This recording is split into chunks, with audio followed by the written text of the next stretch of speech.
நமச்சிவாய சிவாய நம. அனைத்து தமிழ் உள்ளங்களுக்கும் கனிவான வணக்கங்கள். நாம் இந்த பதிவில் பெயர்ச்சி அடையும் குரு பகவான் உங்கள் ராசிக்கு என்னென்ன சுப மற்றும் அசுப பலன்களை தரப்போகிறார், அதற்கான பரிகாரம் என்ன என்பதனை பற்றி விரிவாக காண்போம். உங்கள் வாழ்வில் வளமும் நலமும் செல்வ செழிப்பும் பெற எல்லாம் வல்ல இறைவனை உளமாற வேண்டி விரும்பி கேட்டுக்கொள்கிறேன். ஒருவரின் ஜாதகத்தில் எந்த கிரகம் உங்களுக்கு சாதக பலன் தருதோ இல்லையோ, ஆனால் குரு கிரகத்தின் நற்பலன்களை கொண்டவர்கள் சிறிது கஷ்டத்தை சந்தித்தாலும் வாழ்க்கையில் முன்னேறி விடுவார்கள். நவ கிரக குரு பகவான் மங்கள கிரகமாக விளங்கி வருகிறார். ஜோதிட சாஸ்திரத்தில் குரு பகவானுக்கு தேவர்களின் குரு என்ற அந்தஸ்தும் வழங்கப்பட்டுள்ளது. இவர் நல்ல பலன்களை அளிக்கும் கிரகமாக கருதப்படுகிறார். திருமணம், மகிழ்ச்சி, குழந்தைகள், நல்ல அதிர்ஷ்டம், அறிவு, கல்வி, பேச்சாற்றல், மரியாதை, நல்ல ஒழுக்கம் ஆகியவற்றுக்கு இவர் காரணியாக உள்ளார். ஒருவரது ஜாதகத்தில் குரு பகவான் நல்ல இடத்தில் இருந்தால் அவர் வாழ்வில் மிகுந்த மகிழ்ச்சியையும் செழிப்பையும் பெறுகிறார். அவர் வெற்றியின் உச்சம் தொடுவதை யாராலும் தடுக்க முடியாது.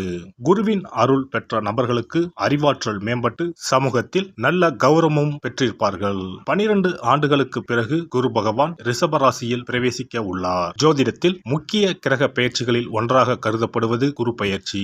இந்த ஆண்டு குரு பெயர்ச்சி 2024 மே 1ஆம் தேதி நடக்க உள்ளது. குருவின் அமைப்பும் குருவின் பார்வையும் எப்படிப்பட்ட பலனை அள்ளித்தரும் என்பதை தெரிந்து கொள்வோம். கால சக்கரத்தில் தனுசு, மீன ராசிகளுக்கு அதிபதியான குரு பகவான் தற்போது மேச ராசியில் சஞ்சாரம் செய்து வருகின்றார். இவர் 2024ஆம் ஆண்டு மே மாதம் 1ஆம் தேதி நண்பகல் 12:59 மேச ராசியில் உள்ள கிருத்திகை 1ஆம் பாதத்தில் இருந்து ரிஷப ராசியில் உள்ள கிருத்திகை 2ஆம் பாதத்திற்கு பெயர்ச்சியாக உள்ளார். குரு பெயர்ச்சி பெறும் ஸ்தானத்தை விட குருவின் 5, 7, 9ஆம் பார்வை பெறக்கூடிய ராசிகள் மிகவும் சிறப்பான பலன்களை பெற்றிடும் என்பது ஜோதிட விதி. 2024ஆம் ஆண்டில் நடக்கும் குரு பெயர்ச்சியின் தாக்கம் அனைத்து ராசிகளிலும் இருக்கும். எனினும் சில ராசிகளுக்கு குருவின் இந்த மாற்றம் பலவித நற்பலன்களை அளித்தரும். இவர்கள் எடுத்த காரியங்கள் அனைத்திலும் வெற்றி பெறுவார்கள். நீண்ட நாட்களாக நடக்காமல் இருந்த பல விஷயங்கள் குரு பெயர்ச்சிக்கு பிறகு வெற்றிகரமாக நடந்து முடியும். இவர்களுக்கு அதிர்ஷ்டத்தின் ஆதரவு முழுமையாக இருக்கும். இந்த குரு பெயர்ச்சியானது ஒரு சில ராசிக்காரர்களின் வாழ்வை புரட்டி போட போகிறது. துரோகத்தால் பிரிந்த கணவன் மனைவி, சகோதர சகோதரி உறவு ஒன்று சேர போகிறது. நட்பு என்னும் நஞ்சால் உங்கள் உறவை பிரித்த துரோகியை இனம் கண்டு உண்மையான உறவு யார் என்பதனை அறிந்து கொள்வீர்கள். நஷ்டம் மட்டுமே பார்த்த வியாபாரிகள் திடீர் லாபத்தை அடைய உள்ளீர்கள். திடீர் லாட்டரி அடித்தது போல லாபம் இரட்டிப்பாகும். சனி பார்வையினால் ஏற்படும் காம சிந்தனைகள் இந்த குரு பெயர்ச்சியினால் சரியாகும். தகாத பெண் உறவை தவிர்த்து ஆன்மீக பயணத்தை தொடர்வீர்கள். சதி எதுவாக இருந்தாலும் அதை முறியடிப்பது சிவனின் விதியாகும். சிவனின் துணை இருந்தால் எதிரில் யமனே வந்தாலும் சமாளித்து வெற்றி அடையலாம். இனி உங்கள் ராசிக்கான பலன்கள் என்ன என்பதனையும் அதற்கான பரிகாரம் என்ன என்பதனையும் பார்ப்போம். மகர ராசி அன்பர்களே, குரு பகவான் பூர்வ புண்ணிய ஸ்தானமான 5ஆம் வீட்டிற்கு இடப்பெயர்ச்சி அடைகிறார். உங்கள் ராசிக்கு 3ஆம் மற்றும் 12ஆம் வீட்டுக்குரிய குரு பகவான் 5ஆம் வீட்டில் அமர்ந்து உங்கள் ராசியை பார்வையிடப் போகிறார். குரு பகவானின் பார்வையானது உங்கள் ராசிக்கு பாக்கியஸ்தானத்தையும் லாபஸ்தானத்தையும் பார்வையிடுகிறது. வாடகை வீட்டில் வசிப்பவர்கள் சொந்த வீடு வாங்கப் போகிறீர்கள். பல வகைகளில் இருந்து எதிர்பாராத தனவரவு கிடைக்கும். எதிர்பாராத இடத்தில் இருந்து வீடு தேடி உதவிகள் வரும். வெளிநாடு செல்லும் வேலைக்காக முயற்சி செய்பவர்களுக்கு நல்ல செய்தி தேடி வரும். தன்னம்பிக்கை அதிகரிக்கும். வளர்ச்சியும் அதிகரிக்கும். நினைத்த காரியங்களில் வெற்றி கிடைக்கும். மாணவர்களுக்கு வெற்றிகரமான குரு பெயர்ச்சியாக உள்ளது. குருவருளும் திருவருளும் நிறைந்துள்ளது. திருமணம் கைகூடி வரும். சுப நிகழ்ச்சிகள் அதிகம் நடைபெறும். குழந்தை பாக்கியம் கிடைக்கும். குரு பகவான் மே மாதத்திற்கு பிறகு மகர ராசிக்காரர்களுக்கு வருமானத்தை வாரி வழங்கப் போகிறார். பெண்களுக்கு வீண் அலைச்சல் பயணங்களால் ஏற்படலாம். நேரம் தவறி உண்பதை தவிர்ப்பது நல்லது. சாமர்த்தியமான பேச்சு லாபம் தரும். அரசியல்வாதிகள் தங்கள் பதவிகளை காப்பாற்றிக் கொள்ள போராட வேண்டிய காலமாகும். புகழ் பெருமை யாவும் மங்கும். உடன் இறப்புவர்களே துரோகிகளாக மாறுவார்கள்.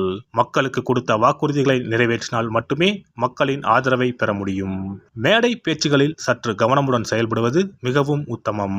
கலைத்துறையினரை பொறுத்தவரை வரவேண்டிய பட வாய்ப்புகள் தட்டிச் செல்லும். தன வரவில் தடைகள் உண்டாகி கடும் சோதனைகள் ஏற்படும். சம்பள பாக்கிகளும் இழுபறி நிலையில் இருக்கும்.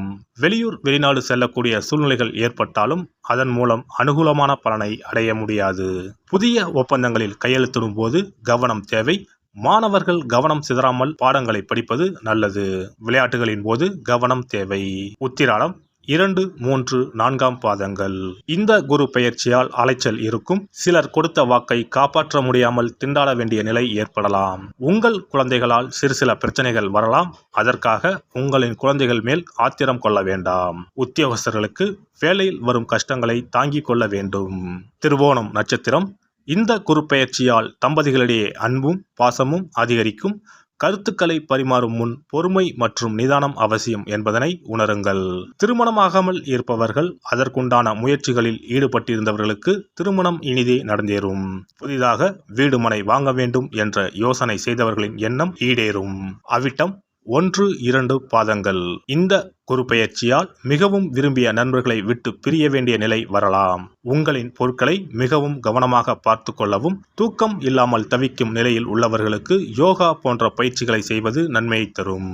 சனிக்கிழமையில் ஆஞ்சநேயரை வழிபடுவது கஷ்டங்களை போக்கும், மனதில் தைரியத்தை உண்டாக்கும். குரு பெயர்ச்சி சிறப்பு பரிகாரம். ஜாதகத்தில் குரு நல்ல இடத்தில் இல்லாமல் இருந்தாலோ, கோசார ரீதியாக கொடூரமானவராக இருந்தாலோ குரு தோஷம் நீங்க பரிகாரம் செய்ய வேண்டும். தீய பலன்கள் குறையவும், நல்ல பலன்கள் அளவுக்கு அதிகமாக நடைபெறவும் குரு பகவானுக்கு செய்யும் பரிகார முறைகள் உதவும்.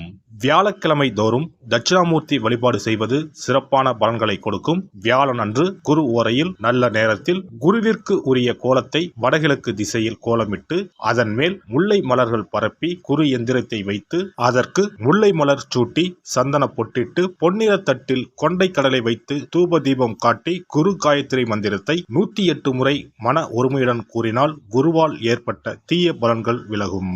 நல்ல பலன்கள் மேலும் மேலும் அதிகரிக்கும்.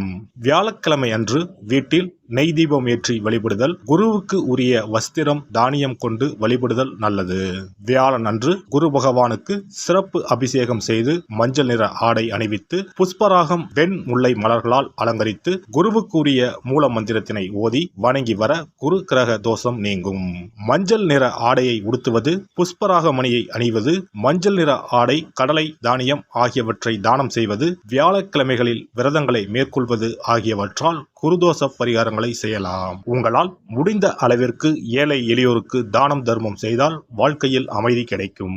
தினந்தோறும் அல்லது வாரத்தில் ஒரு முறையாவது பசுமாட்டிற்கு அகத்திக்கீரை, அருகம்புல், வாழைப்பழம் போன்றவற்றை உணவாக கொடுத்து வருவது ஜாதகத்தில் இருக்கின்ற குரு பகவானின் நிலையை மிக விரைவில் வலிமைப்படுத்தக்கூடிய ஒரு சிறப்பு பரிகாரமாக கூறப்படுகிறது.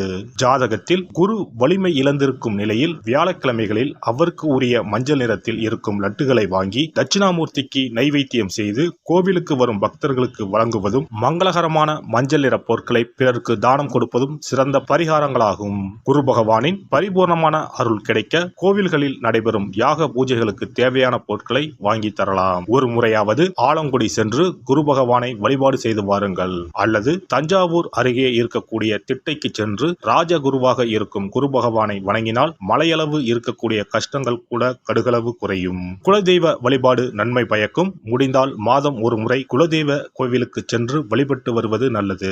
ஒரு முறை திருச்செந்தூர் சென்று முருகப்பெருமானை வழிபட்டு வந்தால் இந்த குரு பெயர்ச்சி சிறப்பான பலன்களை தரும். உங்களின் வாழ்க்கையில் பொருள் ஈட்டும் முயற்சிகள் அனைத்தையும் வியாழக்கிழமைகளில் தொடங்குவதும் நல்ல பலனை கொடுக்கும். குறிப்பாக வியாழக்கிழமைகளில் வருகின்ற ஏகாதசி தினங்களில் நற்காரியங்களை தொடங்கினால் நன்மைகளை பெறலாம். வியாழக்கிழமைகளில் தங்கள் சக்திக்கு இயன்ற அளவில் அன்னதானம் செய்வது குரு பகவானின் நல்லருளை உங்களுக்கு பெற்றுத்தரும். அன்னதானம் செய்வதன் காரணமாக உங்கள் ஜாதகத்தில் இருக்கின்ற குரு கிரக தோஷங்கள் நீங்கி குரு கிரகத்தை பலப்படுத்தி உங்கள் வாழ்க்கையில் நீங்கள் விரும்பிய பலன்கள் தங்க தடையில்லாமல் கிடைக்கச் செய்யும். எல்லாம் வல்ல இறையருளால் நீங்களும் உங்கள் அன்பு குடும்பமும் உடல் நலம், நீலாயுள், நிறை செல்வம், உயர் புகழ், மெய்ஞானம் ஓங்கி வாழ்க வளமுடன். இந்த வீடியோ பதிவு உங்களுக்கு பிடித்திருந்தால் லைக் பண்ணுங்க, கமெண்ட் பண்ணுங்க, ஷேர் பண்ணுங்க, மறக்காம சப்ஸ்கிரைப் பண்ணுங்க, பக்கத்துல இருக்கிற பெல் பட்டனை கிளிக் பண்ணுங்க. நன்றி, வணக்கம். ஓம் நமச்சிவாய. சிவாய நம.